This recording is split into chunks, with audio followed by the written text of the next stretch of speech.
साल 1642। ये वो साल था जब मशहूर खगोल शास्त्री गैलीलियो की मौत हुई और ठीक उसी साल जन्म हुआ आइजैक न्यूटन का। एक ऐसा नाम जिसे आज हम सब फादर ऑफ फिजिक्स के तौर पर जानते हैं। हम सबने बचपन से वो कहानी सुनी है कि कैसे न्यूटन ने गिरते हुए सेब को देखा और ग्रेविटी की खोज कर डाली। पर क्या न्यूटन की कहानी सिर्फ इतनी ही है? क्या हम सच में उस इंसान को जानते हैं जिसने हमारी दुनिया को देखने का नजरिया ही बदल दिया? हाँ, ये वही न्यूटन है जिन्होंने हमें बताया कि ये ग्रह नक्षत्र एक तय रास्ते पर क्यों घूमते हैं। ये वही न्यूटन है जिन्होंने हमें गति के वो 3 नियम दिए जिनके बिना आज हम रॉकेट तो क्या एक कार चलाने के बारे में भी नहीं सोच सकते। इन्हीं खोजों ने सही मायनों में मॉडर्न साइंस की नींव रखी। लेकिन इस महान वैज्ञानिक के पीछे एक और न्यूटन भी छिपा था। एक ऐसा न्यूटन जिसकी एक बिल्कुल अलग, एक रहस्यमय दुनिया थी। एक ऐसा इंसान जिसने अपनी जिंदगी के 20 साल पारस पत्थर और अमृत की खोज में लगा दिए। और तो और वो बाइबल के पन्नों में दुनिया के खत्म होने की तारीख ढूंढ रहे थे। तो चलिए न्यूटन की इस पहेली को शुरू से समझने की कोशिश करते हैं। उनकी कहानी की शुरुआत ही काफी मुश्किलों भरी थी। वो एक प्रीमेच्योर बेबी थे। उनके जन्म से पहले ही उनके पिता गुजर चुके थे और जब वो सिर्फ 3 साल के थे तो उनकी माँ ने दूसरी शादी करके उन्हें उनकी नानी के पास छोड़ दिया। इन सब वजहों से उन्हें हमेशा यही महसूस हुआ कि उन्हें छोड़ दिया गया है। ये गुस्सा इतना ज्यादा था कि बाद में जब न्यूटन ने अपने पापों की एक लिस्ट बनाई तो उसमें लिखा अपनी माँ और सौतेले पिता को उनके घर के साथ जिंदा जला देने की धमकी दी। स्कूल में भी एक लड़का उन्हें बहुत परेशान करता था और उसी लड़के से बदला लेने और उसे नीचा दिखाने के लिए उन्होंने इतनी पढ़ाई की कि वो क्लास के टॉपर बन गए। शायद यहीं से उनके अंदर के जीनियस ने पहली बार करवट ली थी। साल 1664 में जब प्लेग की महामारी फैली तो न्यूटन को अपनी यूनिवर्सिटी से घर लौटना पड़ा। पर ये अकेलापन उनके लिए एक वरदान साबित हुआ। सोचिए, सिर्फ 2 सालों में उस अकेले लड़के ने कैलकुलस नाम की मैथ्स की एक पूरी नई ब्रांच बना दी। ये पता लगा लिया कि सफ़ेद रोशनी असल में 7 रंगों से बनी है और ग्रेविटी के वो नियम लिख डाले जो आज भी हमें ब्रह्मांड को समझने में मदद करते हैं। ये विज्ञान के इतिहास का शायद सबसे बड़ा क्रिएटिव एक्सप्लोजन था। लेकिन सबसे हैरान करने वाली बात यह है कि इन सारी जबरदस्त खोजों को दुनिया के सामने लाने में न्यूटन को 20 साल लग गए। 20 साल! आखिर ऐसा क्यों? क्यों एक जीनियस जिसने ब्रह्मांड के राज खोल दिए थे वो इतने सालों तक गुमनाम रहा? इसकी वजह थी एक रिसर्च पेपर और थोड़ी सी आलोचना। साल 1671 में न्यूटन ने लंदन की रॉयल सोसाइटी के सामने अपना एक पेपर पेश किया, लेकिन सोसाइटी के एक बड़े मेंबर रॉबर्ट हुक ने उनकी थ्योरी को सरेआम गलत ठहरा दिया। बचपन के अकेलेपन ने न्यूटन को बहुत ज्यादा संवेदनशील बना दिया था। वो जरा सी भी आलोचना बर्दाश्त नहीं कर पाते थे। हुक की बातों से उन्हें इतनी ठेस पहुंची कि उन्होंने वैज्ञानिक दुनिया से मुंह ही मोड़ लिया। अगले 20 साल उन्होंने खुद को एक कमरे में बंद कर लिया और अपना सारा ध्यान 2 चीजों पर लगा दिया। पहला धार्मिक ग्रंथ और दूसरा कीमियागिरी यानी एल्केमी, जो कि केमिस्ट्री का एक पुराना और रहस्यमयी रूप था।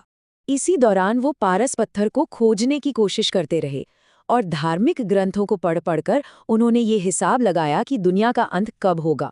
और जानते हैं उनके हिसाब से वो साल कौन सा था? साल 2060। तो 20 साल तक न्यूटन विज्ञान से दूर जादू और रहस्यों की दुनिया में खोए रहे। फिर एक दिन एक पुराने दोस्त ने आकर दरवाजा खटखटाया और उस एक सवाल ने सब कुछ बदल दिया। साल 1684 में खगोल शास्त्री एडमंड हैली न्यूटन से मिलने आए। हैली बस ये जानना चाहते थे कि आखिर ग्रह गोल नहीं बल्कि अंडाकार कक्षा में क्यों घूमते हैं। इस एक सवाल ने जैसे न्यूटन के अंदर सोए हुए वैज्ञानिक को फिर से जगा दिया। हैली के उस सवाल ने न्यूटन के अंदर जैसे एक तूफान ला दिया। वो वापस अपनी पुरानी रिसर्च और कैलकुलेशंस में जुट गए और इसका नतीजा था प्रिंसिपिया, विज्ञान के इतिहास की सबसे जरूरी किताबों में से एक, जिसने ब्रह्मांड को देखने का हमारा नजरिया हमेशा हमेशा के लिए बदल दिया। वैसे उनकी वापसी की एक और वजह थी। उन्हें पता चला कि एक और मैथमेटिशियन गॉटफ्रीड लाइबनिज कैलकुलस की खोज का क्रेडिट ले रहा था। अब दोनों के बीच इस बात पर लंबी लड़ाई चली कि कैलकुलस का असली खोजकर्ता कौन है। आखिर में क्रेडिट न्यूटन को ही मिला। पर मजे की बात यह है कि जिस कमेटी ने यह फैसला सुनाया उसकी रिपोर्ट खुद न्यूटन ने ही लिखी थी। न्यूटन बदला लेना कभी नहीं भूलते थे। जब उनकी किताब प्रिंसिपिया छपी तो उनके पुराने दुश्मन रॉबर्ट हुक एक बार फिर सामने आ गए और दावा करने लगे कि ग्रेविटी का आइडिया उनका था। न्यूटन ने न सिर्फ किताब से उनका नाम हटाया बल्कि एक ऐसा काम किया कि हुक का चेहरा ही इतिहास से मिट गया। दरअसल रॉयल सोसाइटी में हुक की एक ही तस्वीर थी। जब न्यूटन उसके प्रेसिडेंट बने तो उन्होंने वो तस्वीर ही नष्ट करवा दी। पर न्यूटन की कहानी सिर्फ एक लैब या किताबों तक ही सीमित नहीं है। अपनी जिंदगी के आखिरी सालों में उन्होंने एक सरकारी पद भी संभाला, जिसने दुनिया को उनका एक बिल्कुल अलग ही रूप दिखाया। उन्हें ब्रिटेन की टकसाल यानी रॉयल मिंट का प्रमुख बनाया गया। उस जमाने में मार्केट में हर 10 में से एक सिक्का नकली होता था। न्यूटन ने इसे एक मिशन की तरह लिया।